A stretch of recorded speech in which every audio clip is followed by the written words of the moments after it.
By the way, we're getting some updates in Texas on this school shooting and exactly who knew what and when.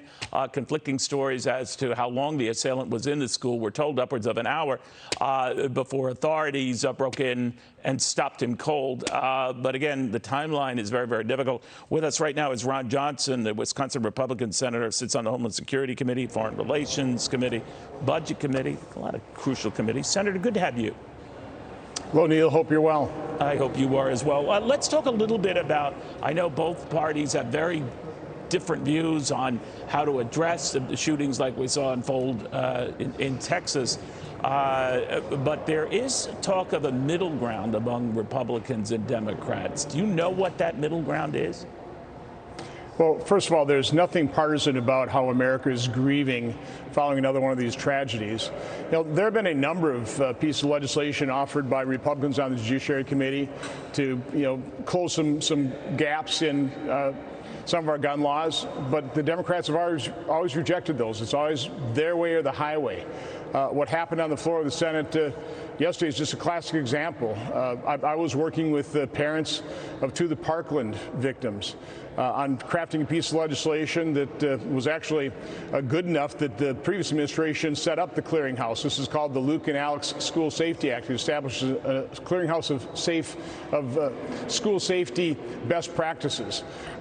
This would have codified it. These parents have been looking to pass this bill, codify it for years. I thought, in consultation with those parents, that perhaps we could get this passed by unanimous consent, but Chuck Schumer politicized it and he went down and objected to it. It's just sad. All right, so I'm wondering, in New York, Republicans and Democrats, again, it's still early, Senator, to your point, are rallying around a measure that would, among other things, not only address some of the safety at school issues, the single points of entrance and all of that, but limiting guns sold to those under the age of 21, for example. What do you think of that? Well, again, that wasn't part of my piece of legislation. I know. My piece of legislation would have actually directed people, schools, to government grants so they could fund some of these school safety initiatives. So, from my standpoint, gun laws ought to be basically state-based.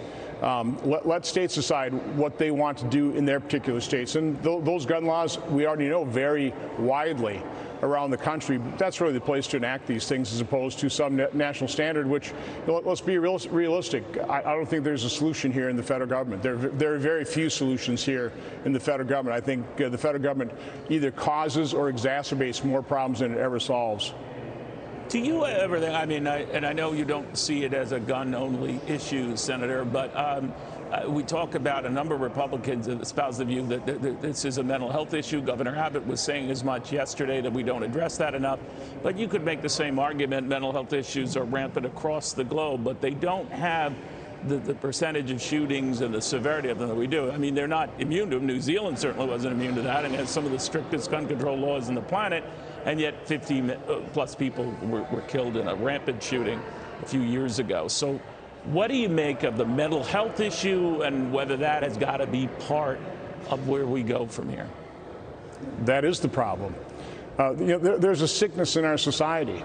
I've always said overall the solution is renewed faith, stronger families, more supportive communities.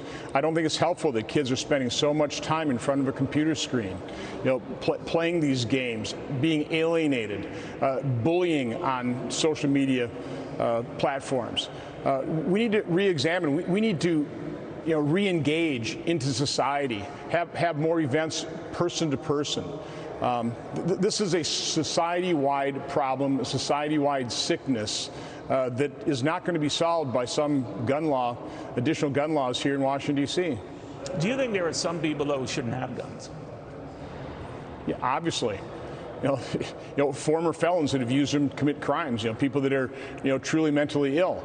But there are issues in terms of how you make that determination. These are hard things to determine. But this fellow in Texas, Salvador Ramos, he legally bought his two guns.